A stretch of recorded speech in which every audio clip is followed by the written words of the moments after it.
సర్వమంగళమాంగళ్యే శివే సర్వార్థసాధకే శరణ్యే త్రయంబకి గౌరీ నారాయణి నమస్తుతే.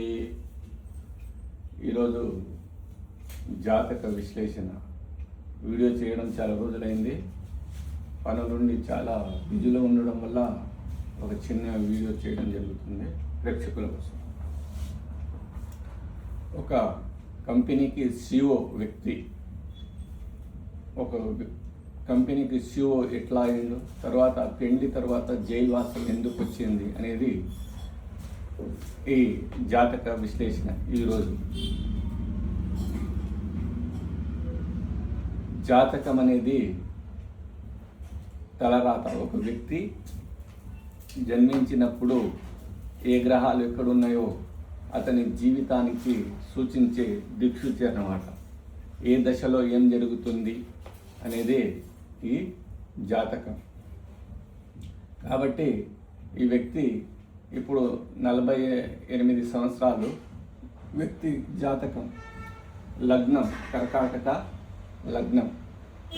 లగ్నంలో రవి, బుధ, శుక్ర, శని 4 గ్రహాలు ఉన్నాయి. 2లో కుజుడు, 4లో రాహు,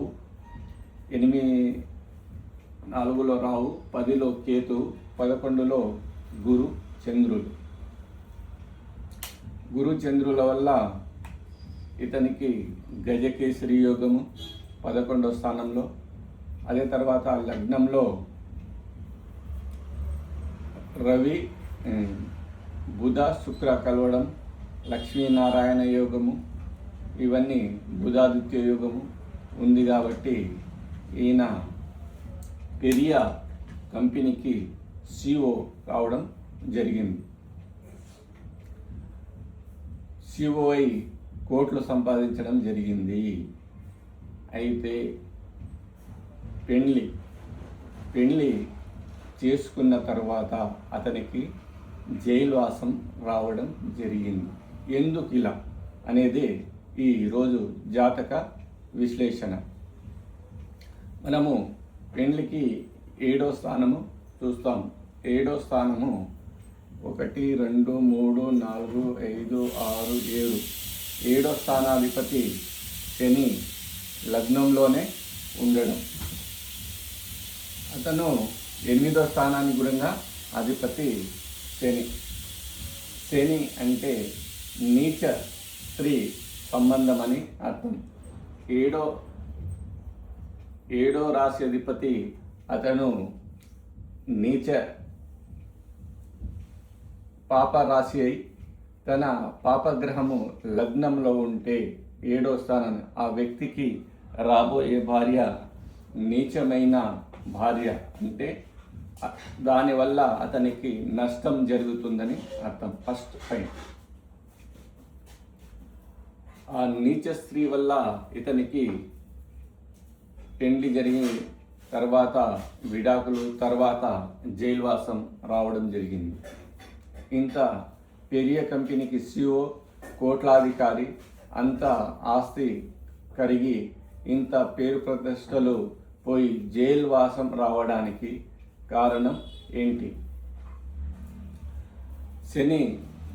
శని కానీ రావు కానీ శుభగ్రహాలైన శుక్రుణ్ణి, గురుని చూడడం కానీ వాళ్ళ దృష్టిలో ఉండడం వల్ల కానీ జైలువాసం వస్తుంది.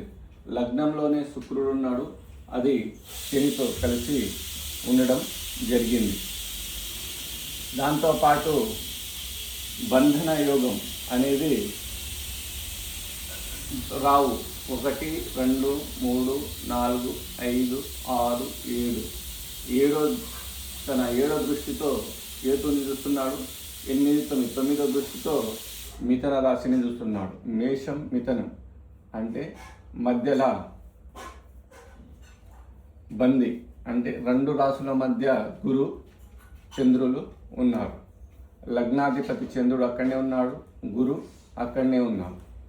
గురు దశ, గురు మహర్దశలో ఈ వ్యక్తికి జైలువాసం రావడం జరిగింది. ఎందుకలా? గురువు 1, 2, 3, 4, 5, 6. 6వ అధిపతి, 7, 8, 9వ అధిపతి. 6 అనగా రోగము, రుణము, జైల్వాసము ఇవన్నీ 6లో ఉంటాయి. శత్రు అంటే తన భార్యనే శత్రువుగా మారడం జరిగింది ఇతనికి. అదే మన జ్యోతిష పండితులు ఏం చేస్తారంటే గురు మహాదశ నడుస్తుంది, గురు భాగ్యాధిపతి చాలా మంచి చేస్తాడని, కానీ ఆయన 6వ అధిపతి కూడా. అయితే గురు మహాదశ 16 సంవత్సరాలు ఉంటుంది. అయితే గురు మహాదశలో సగం అంటే 8 సంవత్సరాలు 6వ అధిపతి ఫలితాలను, 8 సంవత్సరాలు భాగ్యాధిపతి 9వ అధిపతి ఫలితాలను గురు ఇవ్వడం జరుగుతుంది. అదేతో పాటు భావోద్భావ చింతన అంటే గురు ఎక్కడున్నాడంటే 1 2 3 4 5 6 6 నుంచి 6 1 2 3 4 5 6 భావోద్భావన చింతనలో 6 నుంచి 6లో అతను శత్రుక్షేత్రమైన శుక్రుని రాశిలో ఉండడం జరిగింది. గురువు శుక్రునికి శత్రువు కాదు, కానీ శుక్రుడు గురువుకు శత్రుక్షేత్రంలో ఉండడము, దాన్ని పాపకత్తరి యోగము అంటే ఇక్కడ 7వ దృష్టితో రావు కేతుని, 9వ దృష్టితో మేషాన్ని, 9వ దృష్టితో మిథున రాశిని అంటే కత్తెర అంటే బంధన యోగంలో గురు చంద్రులు ఉండడము. గురు మహాదశ మొదట్లోనే ఇతనికి జైల్వాసం రావడం జరిగింది. ఇది జ్యోతిష శాస్త్రం అంటే. కానీ మన జ్యోతిష పండితులు గురు మహాదశలో చాలా జరుగుతుంది. చాలా ఈ భావం గ్రహం ఎక్కడ ఉన్నది అన్నది కాదు, ఏ భావాధిపతి అనేది గణన చేయాలి. ఏ పాపగ్రహమైనా ఏ శుభగ్రహమైనా 6, 8, 12 ఏ గ్రహ దశలు నడిచినా మనకు కష్టకాలము, ధన నష్టము, జైల్వాసము, ప్రాణహాని ఈ 3లో ఏదో ఒకటి ఉంటుందన్నమాట. ఇది మనము ముఖ్యంగా తెలుసుకోవాలి. ఇది జాతక విశ్లేషణలో ఇతనికి అదేవిధంగా పెళ్లిలో కూడా చూసినప్పుడు 7వ అధిపతి ఎక్కడున్నాడు, 7వ అధిపతి ఏ రాశిలో, అదే ఏ గ్రహాలతో కలిసి ఉన్నాడు, దాంపత్య జీవితానికి సుఖాన్నిచ్చే శుక్రుడు శనితో కలిసి ఉండడము, అదే దాంతోపాటు అక్కడనే రవి ఉండడము, ఇవంతా అతనికి ఈ వివాహ జీవితానికి నాశనం చేసి తర్వాత విడాకులిచ్చి తర్వాత జైలుకు వెళ్ళడం జరిగింది. ఈ జాతక విశ్లేషణ ఎందుకు చేస్తున్నానంటే చాలామందికి ఇవి ఉదాహరణలుగా నిలుస్తుందని, అందుకోసము ఈ జాతక విశ్లేషణ చేయడం జరుగుతుంది ఈరోజు. అదేవిధంగా 3 యోగాలు ఉన్నాయి కాబట్టి ఒక సామాన్య కుటుంబం నుంచి పెద్ద కంపెనీకి మంచి చదివి CEO అవ్వడం జరిగింది ఈ వ్యక్తి. కానీ గురు మహాదశ ఏ వ్యక్తికైనా 6వ అధిపతి దశ, 8వ భావం అంటే అధిపతి కాదు, 8వ భావాధిపతి 1 2 3 4 5 6 6వ భావాధిపతి 7 8 7వ భావాధిపతి శని, 12వ భావాధిపతి బుధుడు. ఆ భావాధిపతుల దశలు వచ్చినప్పుడు ఎవరికైనా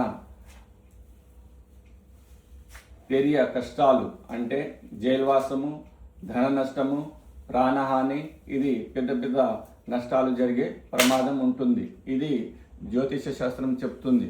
అంటే 6లో ఉన్న గ్రహం కాదు, 6వ భావాధిపతి దశ నడుస్తున్నప్పుడు ఇటువంటి మనకు నష్టాలు జరుగుతాయి. కాబట్టి జాతకంలో ఎప్పుడైనా ఈ భావోద్భావ చింతన చేసి మనము జాతక విశ్లేషణ చేయాలి. అదే లగ్నాధిపతికి గురువుకు ఇక్కడ పాపకత్తర యోగం అంటే 2 దృష్టి అయినా లేదా 2 గ్రహాలు ఇక్కడక్కడ పాపగ్రహాలు ఉన్నా అది పాపకత్తర యోగం అవుతుంది. కాబట్టి రావు బంధించడం జరిగింది, కాలసర్పంగా బంధించడం జరిగింది. ఇక్కడ 7వ దృష్టి, ఇక్కడ 9వ దృష్టితో బంధించడం వల్ల అతనికి బంధన యోగం ఏర్పడింది. కాబట్టి జాతకం అనేది జ్యోతిష శాస్త్రం ఒక శాస్త్రం అన్నమాట. ఇది మూఢో నమ్మకం కాదు. మనము ఒక వ్యక్తికి ఏ విధమైన జాతకం మనకు తెలిస్తేనే మనము ఆ గ్రహ కుండలిని చూస్తేనే అర్థమవుతుంది ఇతనికి ఎప్పుడు ఏ సమయంలో ఆపద వస్తుంది, ఏ సమయంలో మంచిగా ఉంటుందనేది. కాబట్టి జ్యోతిష శాస్త్రాన్ని అందరూ నమ్మాలి. జ్యోతిష విశ్లేషణ చాలా ఒక వ్యక్తి తలరాత అన్నమాట. ముందు సమయంలో ఏం జరుగుతుంది అనేది తెలుసుకోవడమే జ్యోతిష శాస్త్రము. ఇప్పటి నుంచి ఇంకా ముందు వీడియోలు చాలా మంచి వీడియోలు వస్తాయి. తప్పగా చూసి ఆదరిస్తారని మనవి చేసుకుంటూ ముగిస్తున్నాను.